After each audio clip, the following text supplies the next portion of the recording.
Hello everyone. Today we will learn about the annexures of ISO 27001. We had an overview of these annexures in our last video.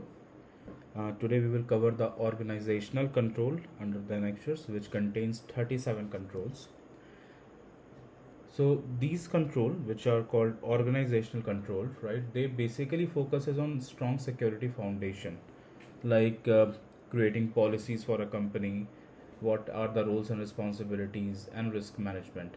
Now on risk management, we will do a separate session. If you need it soon, let me know. But we will do a separate session with a proper template at how to do a risk management and how it is needed. But basically, ISO 27001, as we have explained in clauses, also asks to do the risk assessment as an initial step so that you can take the right steps in terms of controls and remediation. So let's get started with Annexure A.5.1, which talks about policy for information security. So this is one of the control under this annexure.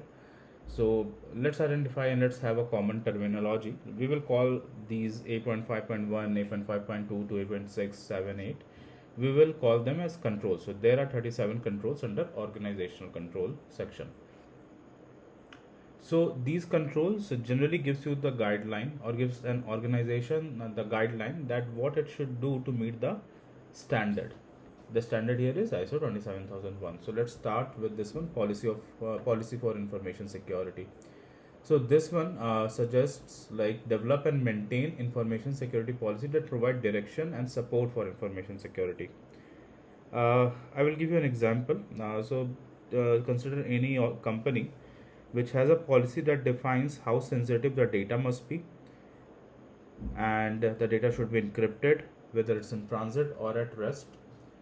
So these kind of policies are part of the information security policy. Also, there is a very high level information security policy which is created by the leadership or at least approved by the leadership so that every organization person shall follow it.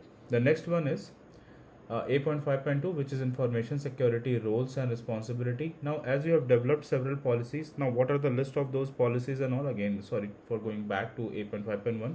We'll see that real time in an exercise separately. So A.5.2 talks about roles and responsibilities. So this particular control suggests that create a sheet or create a record, not a sheet specifically, create a record where you are defining all the roles and responsibility, like who will do what. Like you will define like there will be an information security officer, there will be a data protection officer, and they will be responsible for their particular tasks. The next one is segregation of duty.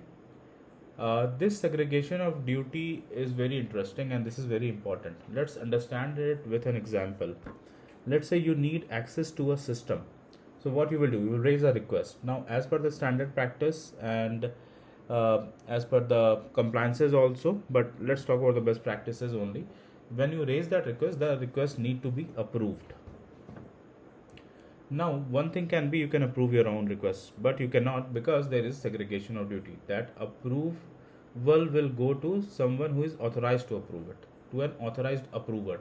It can be your immediate boss if he is authorized to approve it. It could be the owner of the information system to which you are requesting the access. And the same case is more applicable and understood in context of financial sections where you cannot audit your own data, kind of thing. So segregation of duty is very important and very much crucial for implementing security.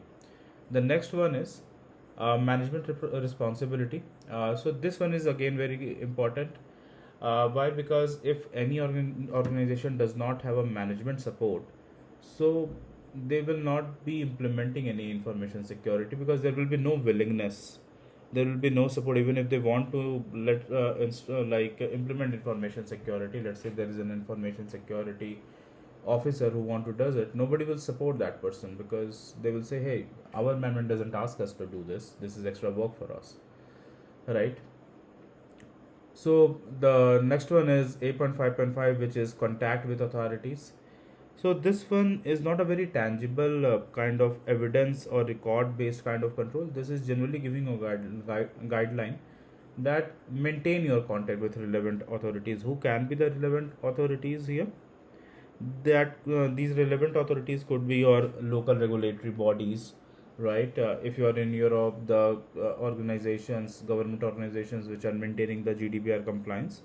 So these are the authorities which are directly related to your information security compliances.